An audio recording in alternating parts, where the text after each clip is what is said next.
Welcome to the Wilshire Gun Podcast. Welcome, everybody. It's podcast time.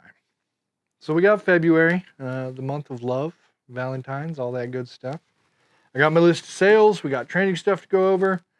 And then at the back half, we're going to talk about couples training and the importance of, training together as a couple and then coming up with a plan for safety.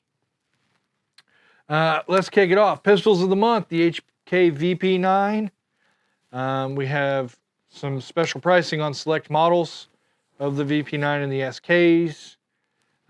Rifle of the month is going to be the DPMS 15.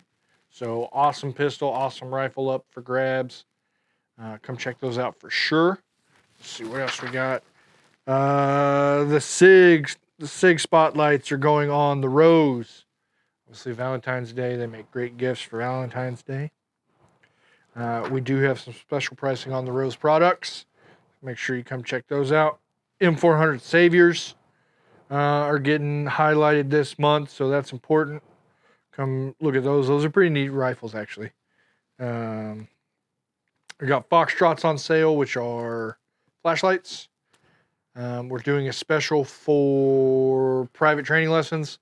We're doing couples training for $100 for the hour. So that's pretty awesome. Normal private lessons, $70 for single. So you're getting quite a discount there. We're doing a family membership discount. If you sign up an entire family or sign up your family, pay for the year up front, you're getting $150 off. Normally $900, coming down to about $750. So big deal there, big savings. Multiple people on that memberships. I've beat those to death. The value is awesome. So come check those out. We're going to have a garage sale pricing on select thermals and digital night vision. So we're not going out of business with a garage sale. We just have garage sale level pricing, right? A little bit of haggle room in those thermal and digital night vision. So definitely one worth, if that's something you've been after, come check those out. And then we have hoodies and t-shirts. Our buy one, get 10% off another. So, get a his and her t-shirt. Support your favorite gun range. Because we are the best gun range, right? You're watching the video, not me.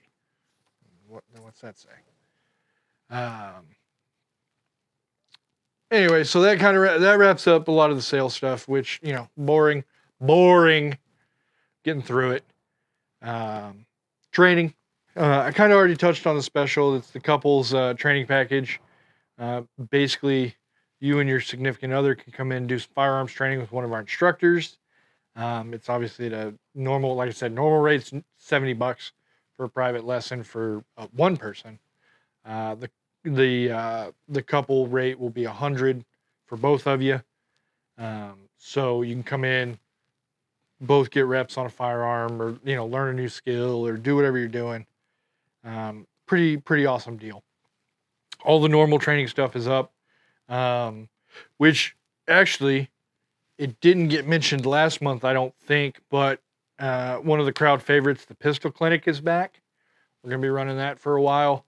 That's a Friday course that is in the afternoon. It's a little quick session. Focuses on, proper mechanics, accuracy, all that good stuff, in a controlled group environment. Pretty neat deal. Super affordable. It's not that much. I think it's like $20-$30, something like that. Like it's pretty cheap to do that. And you get access to Will and all of his infinite firearm knowledge. And I'm sure he'll tell terrible jokes and laugh. So it's a good time. So check out the Pistol Clinic if you, some of you may not have known about it. Some of you may have participated in it, but that's going again. So get those while they're running. Okay. So that really, as far as like sales and other stuff, training and all that, it's kind of quiet month. Not saying it's bad. It's just low volume, right? Shortest month. But let's get into the podcast segment. Podcast segment. So statistically, if you're watching this video, you're more than likely a guy. I mean, just from analytics side of it. The ladies that do watch it, we appreciate it. But I'm gonna take a second. I'm gonna speak to the guys for a second. A lot of you guys, especially if you're watching this, are probably involved in the shooting sports. Probably partake in an EDC of some sort, firearm, knife, whatever, something to protect yourself. Something that gets, stated a lot is, protect yourself. Carry a gun to protect myself for situations I find myself in, right?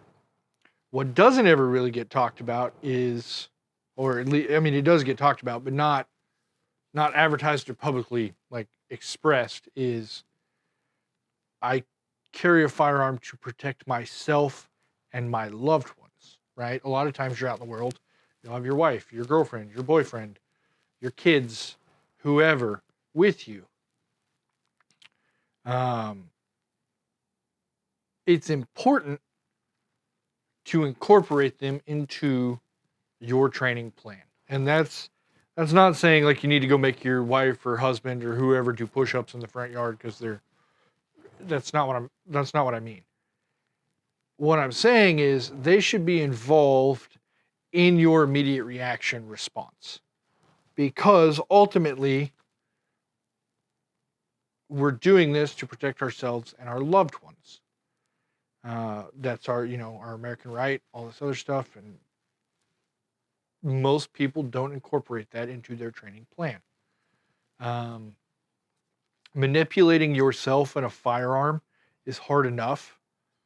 Where people start to lose the bag and start thinking about other things like that is when you have to manipulate yourself, the firearm, and somebody else who's also experiencing a stressful situation. And that is an important deal that some people don't ever really consider, right? Because in your mind you win all of your gunfights and all of this other stuff, but they'll narrow that down to me and bad guy, right? It is a one-on-one situation, which real life is never a one-on-one situation. So how do we do that, right? What is the process for incorporating loved ones or kids or whoever? I'd say loved ones or kids like they're separate. Loved ones, children, husbands, wives, into the training plan. Does that mean you have to go do drills with them in the backyard, front yard? No, not necessarily. But you need to involve them into the overall plan. I have vivid memories of, being in school back in the day, and a thing they harped on a lot was a fire escape plan, right? I'm sure if you're as old as I am, I don't know if they still do that or not. Do they ever talk about that in schools? They still talk about fire escape plans? So, I mean, it's still being taught, and it's basically the same principle, right? Of, in a fire escape plan, right? Everybody's would be probably separated in the house or potentially together in the living room, but you have some sort of egress, primary, a secondary. There's routes, plans. We say, hey, we're going to go through the back door. If the back door's on fire, we're going to go to the front door. If the front door's on fire, we're going to go through this window, right? You're going to get through one of those, and you're going to meet at the fire hydrant on the corner or whatever. That's my general fire escape plan. We have one for our business. Most businesses they're required to have one. But it's something very similar to that. It's as simple as that, right? In a defensive situation, it's what I've told my wife. I said, if that ever happens, right, somebody gets in the house, what she does, your job is to find a phone, secure your phone, and get into the closet in the back far part of the house, right? You're going to immediately call 911. That is your job. My job, I will hard point right there in the closet door, the bathroom, or wherever, and I'm going to make sure nobody gets to us. That's it. That's essentially what it is. But I've now involved her. Now, I mean, it's all fun and games, right? And she scoffs, yeah. But she understands that it's serious, and this is how we're going to go about it. And we would like to hope and think and pray that it doesn't, that's never going to happen, and we never have to use that. But this is definitely a case of I would rather have it and not need it than need it and not have it. Because, I mean, worst case, right? Something goes bump in the night. Your spidey sense goes off, whatever. You're moving through your home or wherever. You think you see something wrong, and it turns out to be one of the people in your home, and something horrible happens, right? Because we hadn't communicated. This is the plan. You need to be over here. And that has happened. I'm sure that's happened somewhere in the world. Somebody has jumped on somebody thinking they were somebody bad, and it turns out it's not, because they weren't coordinated and they didn't understand. So coming up with a protection plan for your house is very simple. It doesn't have to be anything elaborate. Like we're not doing like running full, plan. Like you don't have to nitpick it to death. It's something as simple as, if this happens, you go over here and do this. I'm going to go over here and do this. So both parties have an understanding of this is what should happen. Same thing in the real world, right? Somebody does something heinous in the real world. What is our reaction needs to be understood and coordinated so that we can provide the proper amount of safety for ourselves and the ones immediately around us. If, bad stuff starts happening that direction, we're going the other direction. We're going to go through other exits. You can get it, as wild as you go into the mall, you go through an entrance. Hey, we're going to come back to this entrance. If we get separated, this is where we're going to meet. We'll meet at the car. If this entrance is there, the one over by Jamba Juice, whatever, right? Like you can do that. It's not necessarily a bad thing to do. At least discuss it, right? So that's making a safety plan in a nutshell. Is going to be it's not a very rigid process, right? Because everybody has different environments, different structures, different, family makeups. Me with just my wife is much easier to manage than me with, somebody else with their wife and 6 kids. It's just different. And so you have to find what works for your group. And it's important to do. It doesn't take a lot of effort. Just get everybody on the same page, and that will, I think, save a lot of heartache, and a lot of people don't think about that. Now the flip side of that is the couples training. It is important for, if you are, you're a EDC guy, or you carry a gun for a job, or, for protection or whatever you're doing, that the other half of your equation at least has basic fundamental understanding of how that works. What is involved with it? What does it really require? Because, horrible situations like that happen. We were just discussing, there was a lady in Tulsa whose husband was gone. Somebody broke into their house, kids, whatever. She ended up engaging that intruder, and protected her family. And that's very possible, right? You can't be everywhere all the time. So it's good to know that, like, that's something I have showed my wife. I've had her shoot guns before. She's not a huge gun person. She doesn't, work in a gun store. It's not her. She doesn't live and breathe it. But in a pinch, I do have faith in her enough that she could do what needed to be done if push came to shove. And that is definitely important, right? And so if they are not comfortable with it, or they are comfortable with it, and this is a great time to start talking about that stuff of, if, something happened, I fell down and got knocked out, could she potentially pick it up and protect me now because I'm unconscious and can't protect myself? Having that bare level of proficiency, or minimum level of proficiency, is important, because it is not a linear progression. I would say it's a relatively steep progression that flattens out, right? No knowledge to some knowledge is a much bigger gap than some knowledge to expert knowledge, by a wide margin. And so being at least basically proficient in a defensive tool like that is important. Having, knowledge where it is, gun safe, combinations, if you keep it there, or, the night boxes or whatever, the ability to get to it is important. And so all of that really wrapped up into a big deal.